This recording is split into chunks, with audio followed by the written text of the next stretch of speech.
In this episode of the Huberman Lab Podcast, Dr. Andrew Huberman discusses mental training and visualization as a process that can improve an individual's ability to learn anything, including music, mathematics, motor skills, and cognitive tasks, among others. Mental training and visualization rely on neuroplasticity, which refers to the nervous system's ability to change in response to experience in adaptive ways, allowing individuals to perform new tasks, come up with novel solutions to problems, think new thoughts, among others.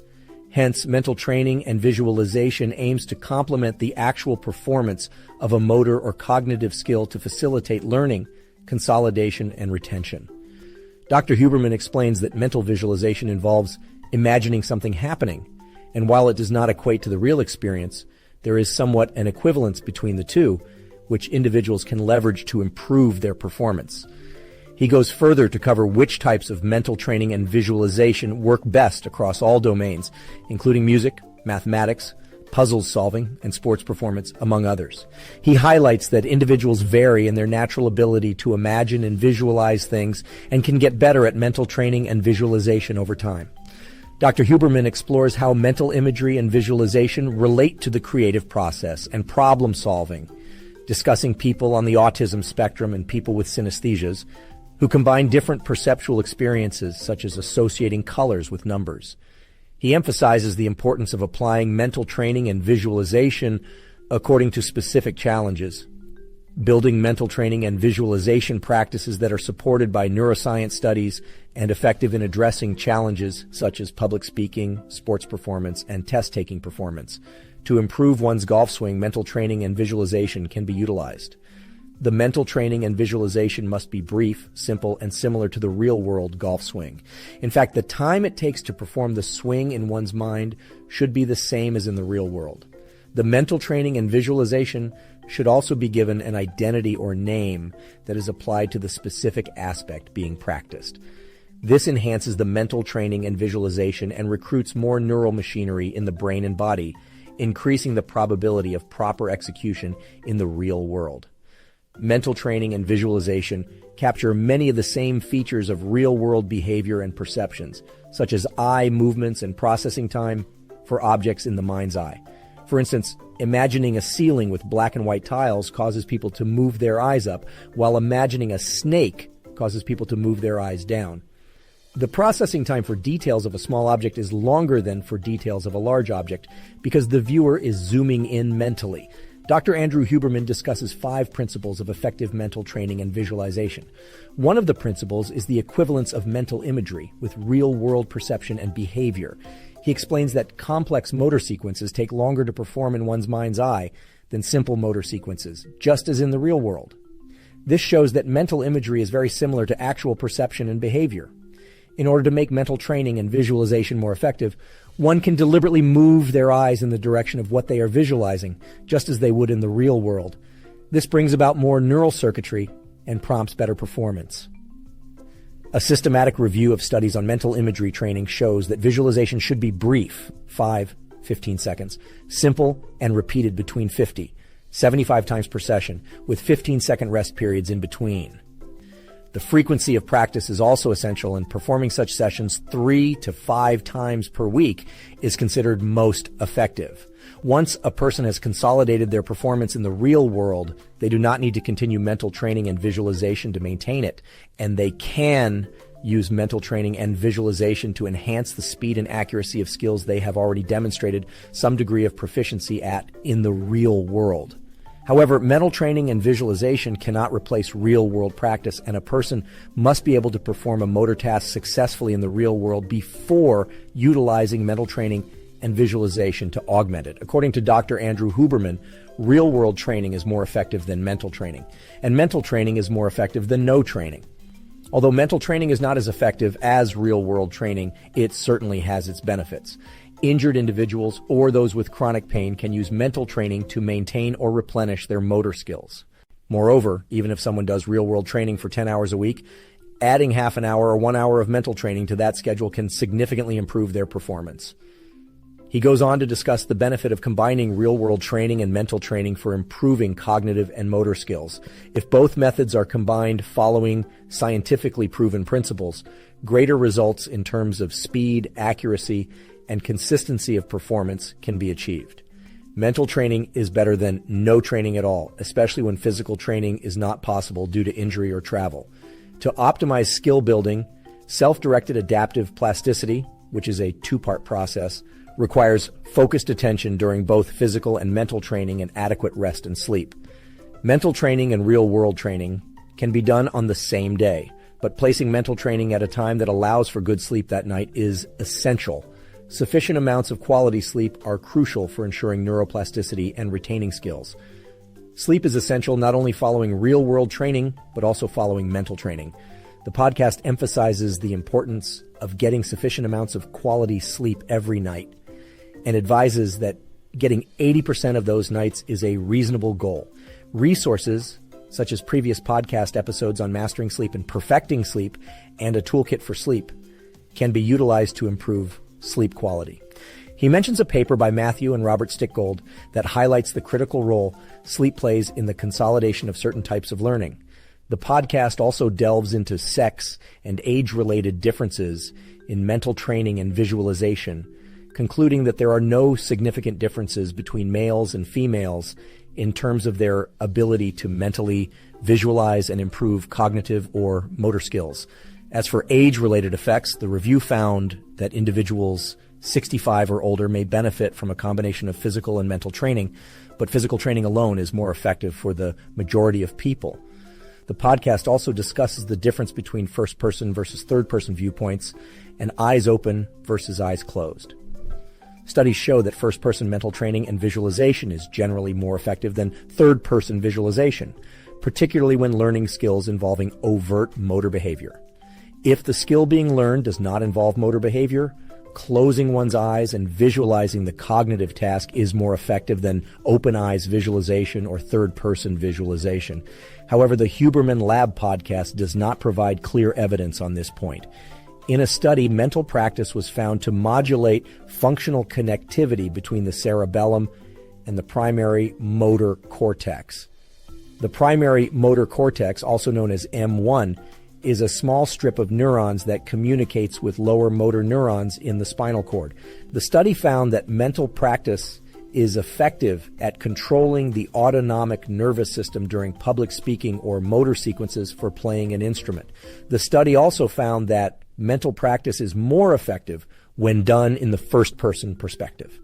Furthermore, the study found that using real third-person visualization, such as watching oneself on video or listening to oneself on audio, can be more effective than closing one's eyes and trying to imagine oneself from a third-person perspective. The cerebellum is an area in the back of the brain that is involved in balance, eye movements, timing, and motor learning.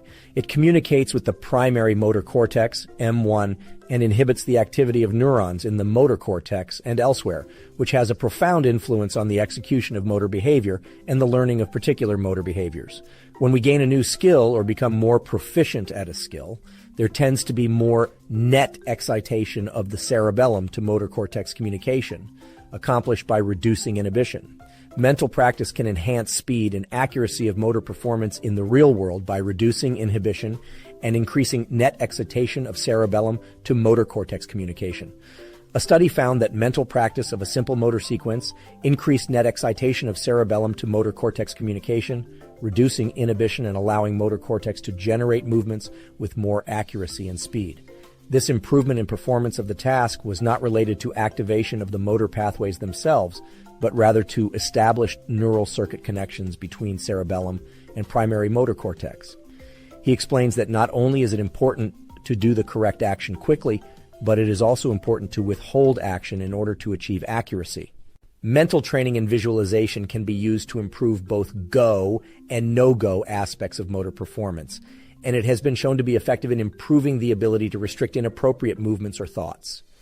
The basal ganglia, subcortical structures in the brain, are strongly involved in go versus no-go type tasks and learning. The stop signal task, developed by Gordon Logan and William Cowan, is a laboratory task that closely mimics action learning and cognitive learning in the real world. It involves pressing a designated key when a left or right-facing arrow appears on a screen within a limited amount of time, and also withholding action when a delay is introduced. Mental training and visualization have been shown to improve the no-go aspect of motor learning in tasks like the stop signal task, which mirrors the challenges in the real world of restricting inappropriate movements or utterances or thoughts.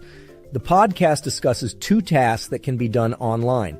The first is the arrow to reaction time task, in which individuals are instructed to press a key corresponding to the direction of an arrow as quickly as possible. The second task is the stop signal task, in which individuals are instructed to not press any key if a red circle or red X appears, indicating a stop signal. The delay between the presentation of the arrow and the stop signal affects the ability to withhold the key pressing movement. The stop signals task and arrow to reaction time task target specific neural circuits involved in motor learning and have real-world relevance. A paper called Motor Imagery Combined with Physical Training Improves Response Inhibition in the Stop Signal Task found that a combination of mental and physical training outperformed just physical or mental training alone in the stop signal task. This suggests that mental training combined with real-world practice can improve the ability to withhold inappropriate behaviors. He mentioned that if one is unable to withhold a particular action, mental training in combination with physical training becomes important. He further explained that the study they referenced involved approximately 30 trials of the thing they were trying to improve, and a test phase of about 144 go trials and about 48 stop trials. The changes occurred very quickly as the training was performed 5 times over 5 days. The improvements were significant and saw a near doubling in the reduction in reaction time through a combination of mental and physical training compared to physical training alone or mental training alone. While both physical training and mental training groups alone also showed significant improvements, the combination of mental training and physical training was far greater than either alone. The study highlights an important element of motor learning and training, which is the action withholding component. Dr. Huberman also discussed aphantasia, a phenomenon where some people are unable to generate mental imagery. People who have aphantasia can have varying degrees of ability to generate mental imagery. They explained that it was previously thought that people who have aphantasia are not capable of synesthesia, where people have perceptual blending, but recent studies have shown that this is not the case.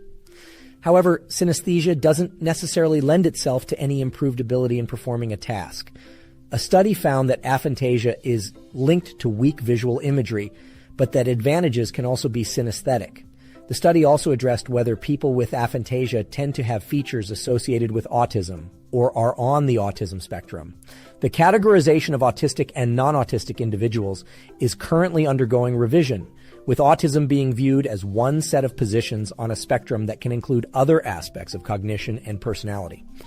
People with aphantasia tend to exhibit more features associated with the autism spectrum, but the clinical relevance of this relationship is unclear. It is possible that people with features of autism may be less proficient at generating visual imagery due to their exceptional ability in other areas. Alternatively, it is possible that features of the autism spectrum stem from aphantasia. It is important to note that not all people on the autism spectrum have aphantasia, just as not all people with aphantasia necessarily have features of the autism spectrum. Mental training and visualization may relate to different cognitive phenotypes, such as autism and Asperger's, as social cognition is a learned behavior and pattern of cognitive and motor patterns.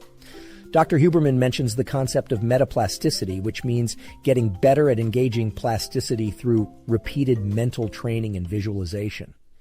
He also highlights the importance of executing specific movements and cognitive tasks in the real world to make mental training and visualization even more effective. He also talked about the neural circuits and plasticity mechanisms behind these processes and suggests that sleep and deep rest are critical for consolidating learning. He also emphasized that mental training and visualization need not be performed perfectly every time, but rather performing them repeatedly and with a high degree of accuracy can lead to improvements in real-world performance. The brain and nervous system have developmental plasticity, in which they change in response to experiencing specific things, for better or worse. There is also adult self-directed adaptive plasticity, in which one can direct specific changes in terms of learning things cognitively or in terms of motor function. Self-directed adaptive plasticity can start in adolescence when an individual can start to decide what they want to learn and engage in. Self-directed adaptive plasticity requires two things: focused, dedicated attention to the thing that one is trying to learn, and periods of deep rest, particularly a good night's sleep on the night that follows the focused attention. Neuroplasticity, the rearrangement of connections between neurons, really occurs during sleep, particularly on the first night following an attempt to learn something through focused attention. Long-term depression is simply a change in the connections between neurons and the excitability between neurons that can be excellent for learning motor skills, as it involves suppressing specific actions to generate new ones. Long-term depression, LTD, is a crucial aspect of motor and cognitive skill learning, as it involves the elimination of incorrect movements or connections between neurons. LTD involves the silencing or quieting of specific synapses or connections between neurons, which is important for the development of a motor skill in babies, adolescents, and adults. For instance, when babies are trying to eat with a spoon, they often have uncoordinated movements because they have too many connections between different neurons, making it difficult for them to generate precise movements needed to get the spoon into their mouth.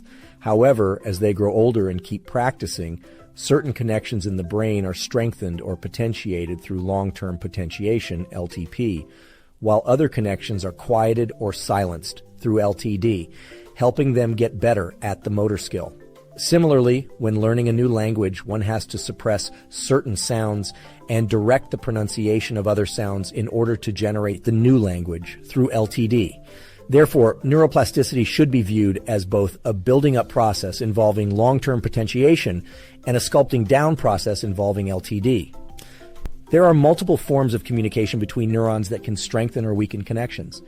Mental training and visualization can capture both processes, both the building up, potentiation, and strengthening of connections and the weakening of inappropriate connections. Mental training and visualization can be a complement to real-world cognitive and physical training because it greatly enhances the speed at which you learn and the stability of that learning over time. However, mental training and visualization cannot replace real-world execution of cognitive or motor tasks if you want to learn. The data shows that during visualization, the visual cortex and associated areas become very active in similar but not identical ways to how they would be activated were you to actually experience something in the real world. This is true not just for vision, but also for the auditory domain. Most people are able to perform the tasks that are asked of them when they are asked to imagine something, such as imagining a yellow cube and a red rose, or the opening to AC/DC's Back in Black. The host explains that most people are able to visualize things when given simple instructions, but struggle with longer, more complicated visualizations. Thus, the key to effective mental training and visualization is keeping the visualizations brief, lasting about 15 to 20 seconds, and sparse, meaning not including a lot of elaborate sensory stimuli. This is especially important for individuals with aphantasia, or the inability to mentally visualize at all.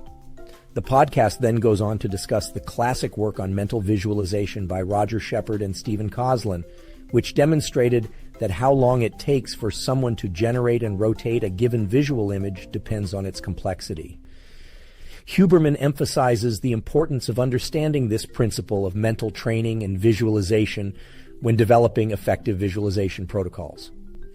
Scientists conducted an experiment on people's ability to move from one location on a map to another after looking at or imagining the map.